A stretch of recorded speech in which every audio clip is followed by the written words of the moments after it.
अस्सलाम वालेकुम स्टूडेंट्स, कैसे हैं आप सब लोग। आज हम लोगों ने यूनिट 10 के थ्योरम स्टार्ट करने हैं। तो थ्योरम नंबर 1 स्टार्ट करने से पहले हम लोग कुछ टर्म्स की डेफिनेशन देख लेते हैं जो थ्योरम 1 में यूज हो रही हैं। तो देखें, फर्स्ट डेफिनेशन है secant. A secant is the straight line which cuts the circumference of a circle in two distinct points. Secant एक ऐसी स्ट्रेट लाइन होती है जो सर्कल के सर्कमफेरेंस को दो जो वाज़े नकात है उन पर कट करती है। अब ये देखें डायग्राम, बहुत इजी डायग्राम और बहुत क्लियर डायग्राम बनाई हुई है। ये हमारे पास एक सर्कल है और ओ इसका क्या है, सेंटर है। अब देखें, ये एक स्ट्रेट लाइन दायरे में से पास कर रही है और ये दायरे को 2 पॉइंट्स पर कट करती है। पी और क्यू देखें सर्कमफेरेंस पर 2 पॉइंट्स वाक़िया हैं, इन पर कट करती है। यानी कोई भी ऐसी लाइन दायरे में से गुजारे हैं जो दायरे को 2 पॉइंट्स पर कट करेगी, वो क्या कहलाएगा, सीकेंट कहलाएगा। अब आए नेक्स्ट डेफिनेशन है tangent. A tangent to a circle is the straight line which touch the circumference at a single point only.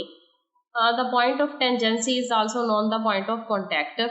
अब देखो ये टेंजेंट क्या होता है। टेंजेंट भी एक स्ट्रेट लाइन होती है जो दायरे को टच करती है, सर्कमफेरेंस को टच करती है सिर्फ और सिर्फ एक पॉइंट पर। अब देखें, ये एक सर्कल है हमारे पास जिसका सेंटर क्या है, ओ है।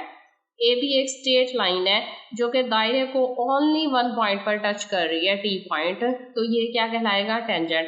यानी अगर कोई लाइन दायरे को इस तरह टच करे कि वो एक पॉइंट पर टच हो सिर्फ, तो वो क्या कहलाता है, टेंजेंट कहलाता है। और ऐसी लाइन जो दायरे को कट करे 2 पॉइंट्स पर, तो वो क्या कहलाती है, सीकेंट कहलाती है। अब हम लोग आ जाते हैं थ्योरम 1 की तरफ, क्योंकि सीकेंट और टेंजेंट की डेफिनेशंस क्लियर हो गई हैं तो थ्योरम जो है वो इसी से ही रिलेटेड है।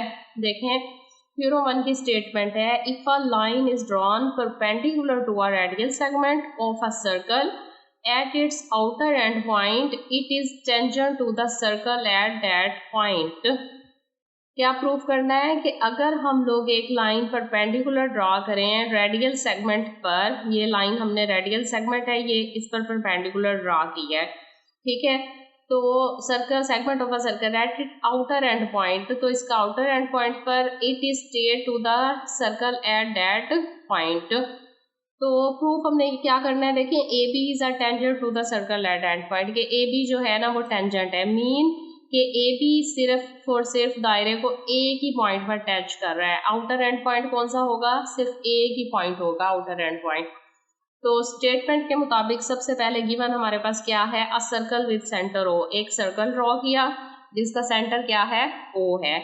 O C is the radial segment. O C क्या है, रेडियल सेगमेंट। यहाँ बताया गया कि perpendicular to a radial segment, यानी परपेंडिकुलर ड्रॉ करना है रेडियल सेगमेंट के ऊपर। ए बी परपेंडिकुलर है, ओ सी रेडियल सेगमेंट है, यानी ओ सी जो है रेडियल सेगमेंट है। क्यों, क्योंकि सी जो है सर्कमफेरेंस पर पॉइंट वाक़या है और सेंटर से सर्कमफेरेंस तक जो डिस्टेंस होता है वो रेडियल सेगमेंट होता है। A B is perpendicular. अब ओ सी रेडियल सेगमेंट था, इस पर परपेंडिकुलर ड्रॉ किया इस तरह के यहाँ पर 90 का एंगल बने ए बी पर, to O C at its outer end C point. कहाँ पर ड्रॉ किया, परपेंडिकुलर सी पॉइंट पर ड्रॉ किया, और सी जो है वो आउटर एंड पॉइंट है इसका। अच्छा, ये हमारे पास क्या था, स्टेटमेंट के मुताबिक गिवन था कि ओ सी जो है वो रेडियल सेगमेंट है, उसके ऊपर हम लोगों ने एक परपेंडिकुलर ड्रॉ किया है ए बी सी पॉइंट पर। प्रूफ हमने ये करना है कि line A B is a tangent to a circle at C, कि लाइन जो ए बी है ना वो क्या है, सेंटर सी पॉइंट पर टेंजेंट है सर्कल का। टेंजेंट के भी ऊपर हमने क्या डेफिनेशन की है कि टेंजेंट एक ऐसी लाइन होती है जो सिर्फ और सिर्फ दायरे को एक ही पॉइंट पर टच करती है। तो इसको प्रूफ करने के लिए हम कंस्ट्रक्शन करते हैं डायग्राम में। हम इस परपेंडिकुलर के ऊपर एक और पॉइंट ले लेते हैं पी। तो take any point P other than C, C के अलावा ए बी पर हमने एक और पॉइंट लेट कर लिया पी। तो क्या किया, ज्वाइन किया ओ को पी के साथ, ज्वाइन ओ बी पी। अब हमारे पास एक ट्रायंगल बन गई है। अब इसे प्रूफ करते हैं। देखें, statement and reasons. In triangle O C P, triangle O C P हम लोग लेते हैं, measure angle O C P is equal to 90। O C P is equal to 90। C पर जो एंगल बन रहा है ना वो 90 डिग्री का बन रहा है। कैसे पता चला, कि स्टेटमेंट में हमारे पास था कि रेडियल सेगमेंट ए बी पर परपेंडिकुलर है। तो अगर रेडियल सेगमेंट ए बी पर परपेंडिकुलर है, मीन सी पॉइंट पर एंगल जो है वो 90 डिग्री का बन रहा है। तो रीज़न क्या हमने बताई, A B perpendicular O C given था हमारे पास। सेम इसी तरह measure angle O P C smaller than 90। अब ओ पी सी जो है वो 90 से छोटा है।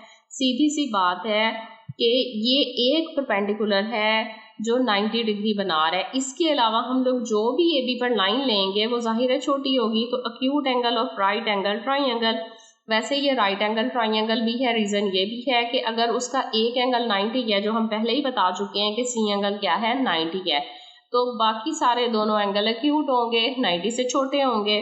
तो ये तो सीधी सी बात है कि ट्राइंगल जो है वो राइट एंगल ट्राइंगल है, तो एक ही एंगल ना राइट हो सकता है, बाकी राइट एंगल से छोटे होंगे। तो angle O P C smaller than 90। तो अब इसका मतलब है कि measurement O P greater than measurement O C, क्योंकि ओ पी का एंगल ग्रेटर है। Greater angle has greater side opposite to it. Greater angle के जो ऑपोजिट साइड होती है ना वो भी ग्रेटर होती है। तो एंगल सी है 90 का, इसके ऑपोजिट कौन सी साइड है, ओ पी है, लिहाजा ओ पी ग्रेटर है पी के सामने वाली ऑपोजिट साइड कौन सी है, ओ सी से।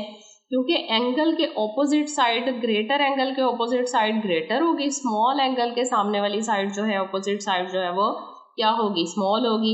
लिहाजा सी 90 पर है ना, तो 90 के सामने वाली साइड ओ पी है, ये ग्रेटर होगी पी पॉइंट के सामने वाली साइड ओ सी से। रीज़न क्या है, greater angle has greater side opposite to it.